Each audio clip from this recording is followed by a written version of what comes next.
Dia mengemasi sisa paha ayam dari rumah, dan menjualnya kepada orang yang lewat. Setiap hari, dia bisa mendapatkan uang hingga ratusan dolar. Sementara anak-anak lain sibuk menonton kartun, dia memperhatikan bagian keuangan. Jadi, karena kecil, dia mampu memahami ratusan cara berbeda untuk menghasilkan uang. Tunggu sampai Anda mencapai sekolah menengah. Pahami mentalitas pemberontak teman-teman Anda. Jadi saya menjual barang terlarang, melanggar peraturan sekolah, untuk mendapatkan banyak uang. Di usianya yang baru 10 tahun, gadis ini sudah mampu menghidupi seluruh keluarganya. Dan yang lebih mengejutkan adalah, bahwa setiap hari dia diinvestasikan untuk menghasilkan uang, tetapi tidak mempengaruhi pembelajaran. Setelah lulus dari sekolah menengah, ia berhasil masuk ke Massachusetts Institute of Technology. Ketika semua orang memberi selamat padanya bersama, dia sangat tertekan. Biaya sekolah menengah membuatnya merasa sangat tertekan. Berdasarkan keluarganya, dia bahkan tidak punya uang sepeser pun. Jika Anda mengajukan pinjaman pelajar, keuntungan untuk 4 tahun ke depan adalah 70.000 dolar. Artinya, begitu dia lulus, dia sudah memiliki hutang yang sangat besar. Jadi kemana saya harus pergi untuk menggali uang sebanyak itu? Pintar sangat cepat menemukan cara dia menemukan. Orang-orang di kota semuanya adalah penggemar sepak bola yang bersemangat. Jadi dia membuat beberapa tiket palsu dan menjualnya kepada orang lain. Dengan harga murah, berkat mulutnya yang seperti permen dan penampilannya yang jujur. Jadi tiket palsu bahkan lebih mahal daripada yang asli. Saya baru saja mengambil 2 tiket ke bola di tanah. 2 tiket, 2 tiket dan 2 tiket. Anda hanya perlu 1. Berkat beban aktingnya yang luar biasa. Dalam 3 hari, dia bisa mendapatkan 50.000 dolar. Biaya kuliah akan segera dibayarkan. Tetapi jika Anda melakukan hal-hal buruk, suatu hari Anda akan tersentuh, karena sejumlah besar uang yang dia hasilkan.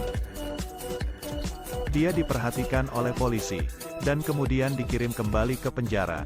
Dibawa ke pengadilan, ibunya menemukan dia seorang pengacara. Tapi aku tidak menyangka pria ini begitu seksi. Dia bahkan tidak repot-repot mengatakan apapun, tetapi bergegas maju untuk mengalahkan hakim. Kali ini, hidup sudah berakhir. Jadi dia dijatuhi hukuman 40 bulan penjara. Meski berada di penjara, dia masih merasa gatal. Setelah mengamati dengan cermat, dia mengetahuinya, kebiasaan makan para napi di penjara tidak baik. Jadi dia bergandengan tangan dengan sipir, sehingga dia bisa menjual makanan ringan di sana. Hari-hari bahagia itu tidak berlangsung lama. Ketika ibuku menelepon, datang dan memberitahunya, bahwa karena gugatan tempo hari, keluarganya berhutang banyak uang. Gila dengernya.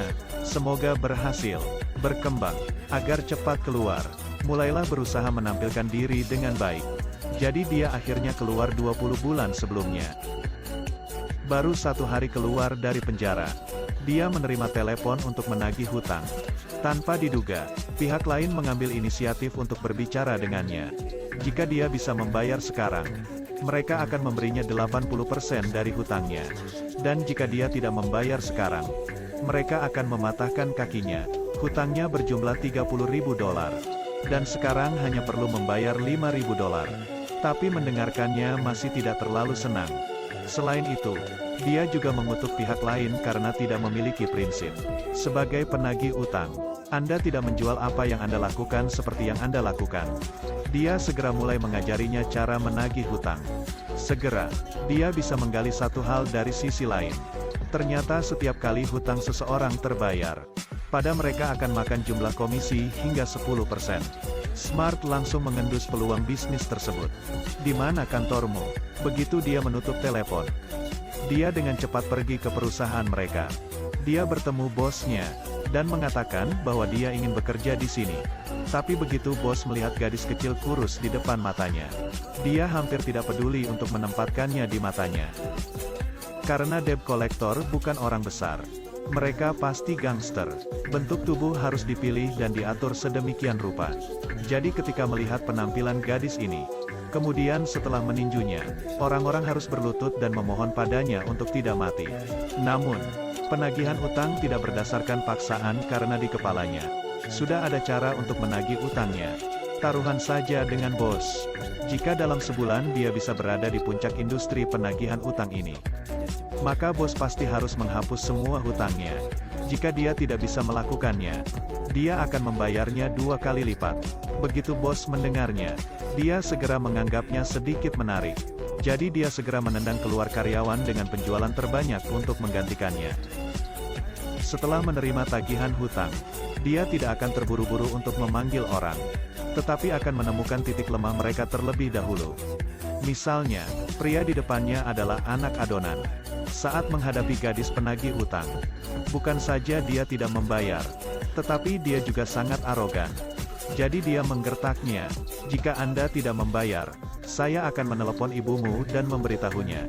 Pada titik ini, orang ini benar-benar licik. Kemudian, dengan patuh mengatakan bahwa dia akan membayar, maka permintaan uang pertamanya berhasil. Pikirkan, ini terlalu sederhana. Kemudian, dia melakukan hal yang sama. Ketika wanita tua itu berhutang uang selama 20 tahun, dia secara pribadi membawa hadiah ke pintu depan, dan mulailah menggunakan emosi untuk bernalar. Dan akhirnya, dia berhasil mengumpulkan keuntungan wanita tua itu. Ketika berhadapan dengan petugas pemadam kebakaran yang menolak untuk membayar, langsung mengancamnya, "Jika Anda masih tidak membayar, saya akan memanggil atasan Anda." Lihat bagaimana dia bisa melihat orang lain di perusahaan di masa depan. Berkat kepalanya yang memantul dan mulutnya yang longgar, sangat cepat menjadi pemimpin dalam industri ini. Namun, pada akhir bulan, bosnya berselingkuh. Tidak hanya tidak menghapus utangnya, tapi juga sesat dengannya. Kemarahan secara eksplisit mengatakan bahwa dia tidak akan bekerja untuknya lagi, dan memutuskan untuk memulai bisnisnya sendiri. Dia pergi ke pemasok, yang menawarkan harga 2 kali lipat untuk membeli serangkaian tagihan yang beredar. Kemudian, dia mulai merekrut bakat ke timnya. Orang-orang yang kembali bukanlah orang biasa. Yang pertama adalah penjual kosmetik dengan suara yang menawan. Begitu pihak lain mendengar suaranya, mereka langsung jatuh cinta. Berikutnya adalah pria India bermulut halus. Kemudian, pendeta tahu bagaimana menarik orang banyak ini. Bahkan saudara perempuannya di penjara diundang olehnya untuk bekerja untuknya. Semua orang ini adalah orang-orang yang sangat berbakat. Di bawah kinerja orang-orang berbakat ini, tidak ada tagihan yang tidak tertagih. Bisnis tumbuh lebih besar dan lebih besar. Jumlah uang yang datang setiap hari tidak terhitung. Jadi dia membawa semua uang yang dia peroleh untuk membeli semua tagihan yang terutang. Kemudian, merekrut lebih banyak karyawan untuk memperluas ukuran perusahaan. Melihat kekayaan yang meningkat, mantan bosnya juga menelepon untuk mengancamnya. "Melihat sepotong kue lezat saya akan dibagi." Dia segera mengirim seseorang untuk mengganggunya. Mereka memutuskan kabel listrik perusahaan dan menempelkan fotonya di manekin untuk mengintimidasinya. Sebelum hal-hal itu, dia bahkan tidak memperhatikan kesenangan menghasilkan uang. Sampai suatu hari dia mengatur satu untuk staf perusahaan.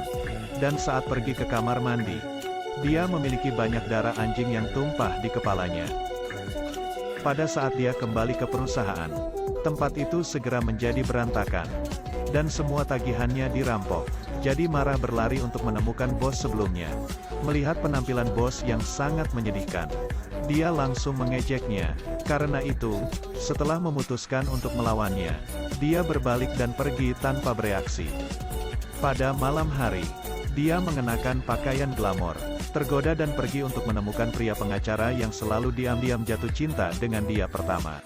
Dia menggunakan skema kecantikan untuk memancing dia keluar. Kemudian, gunakan telepon di kantornya untuk melapor.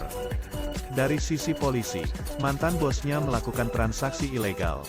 Dan trik meminjam pisau pembunuh ini benar-benar sukses. Tunggu sampai polisi membawanya pergi. Mengirim seseorang untuk menyelinap ke kantornya dan mengambil semua tagihan. Kemudian, perusahaannya kembali beroperasi seperti biasa. Dia sekali lagi mendapatkan satu set uang. Para pekerja juga menerima sejumlah besar uang. Tapi pertempuran antara bos dan bos baru saja dimulai. Keesokan harinya, sekelompok polisi datang ke rumah karena bosnya memberitahu polisi bahwa dia menghindari pajak. Dan memang, mereka telah menemukan sejumlah besar uang yang dia telah bekerja keras selama berbulan-bulan. Sang ibu adalah pemilik rumah. Jadi dia dibawa kembali untuk diinterogasi. Sama marahnya dengan ekspresi di ponsel mereka. Kemudian, dia membawa pistol untuk menemukan bos lain untuk mempertaruhkan nyawanya bersamanya. Aku harus membunuhmu. Anda adalah nama dan ini baik dan persis apa yang dia inginkan. Tapi untungnya, dia belum kehilangan akal sehatnya. Aku tidak akan menembak, tapi aku akan menendang pantatmu. Keduanya terus bertengkar. Tak lama kemudian polisi datang berlari. Karena dia memiliki pistol di tangannya. Dia dicekik ke stasiun. Di penjara, dia bertemu ibunya. Melihat ibunya terlibat karena dia merasa sangat bersalah di hatinya. Dia memutuskan untuk mencuci tangannya dan menggantung pedang. Tetapi Anda harus membuat bos itu membayar mahal atas kejahatannya. Keesokan harinya, pengacara menyelamatkannya. Pergilah ke karyawan Anda dan beritahu mereka untuk menghubungi semua agen penagihan terdekat. Untuk berunding bersama, menghitung rencana pembangunan. Baru dengar bisa buat modal besar. Semua orang telah berkumpul. Dan bos lama juga ada di sini, berdiri di atas panggung. Mulailah berbicara. Dia mengatakan era retail terlalu ketinggalan zaman. Jika Anda ingin menghasilkan banyak uang, semua orang harus bekerja sama. Pada saat ini, bos lama tiba-tiba menemukan sesuatu yang tidak biasa. Ternyata boneka yang dibawanya memiliki kamera di dalamnya. Dia sengaja membiarkan mereka berkumpul di sini, sehingga petugas polisi kemudian dapat mencari semua bukti kriminal di perusahaan mereka. Dengan bantuan seluruh garis gelap ini tertangkap, para penjahat yang bersembunyi ini akhirnya menerima hukuman yang pantas dari hukum, mengambil keuntungan dari kekacauan, menyelinap ke kantor, pindahkan semua uang kertas dan nyalakan api unggun, dan bakar semua uang kertas bernilai miliaran dolar ini. Pada saat yang sama, itu juga menghapus semua hutang lebih dari 50.000 orang. Karena menghancurkan barang bukti sebanyak itu, dia kembali ditangkap dan dipenjarakan. Tapi karena dia berperan dalam membantu polisi menyelesaikan kasus ini, dia segera dibebaskan dari penjara. Para pekerja mengadakan pesta untuk memberi selamat padanya. Semua orang memuji bakat dan pikirannya yang tajam, dan berharap untuk terus mengikutinya. Bahkan menyiapkan sejumlah uang untuknya. Melihat uang di depannya, dia membeku. Kemudian, dengan cepat lari ke kamar mandi untuk menenangkan diri. Keinginan untuk menghasilkan uang dari lubuk hatinya kembali membara. Dengan pikiran yang cerdas dan ketajaman bisnis, memutuskan untuk mengarahkan tombak ke kantong orang kaya. Tapi kali ini dia tidak akan melakukan bisnis ilegal lagi. Apakah orang ingin tahu tentang reksadana? Film ini kembali mengikuti versi wanita. Plotnya dramatis dan lucu. Ini adalah film hebat yang layak untuk dialami secara keseluruhan. Sampai jumpa lagi minggu depan. Sampai jumpa.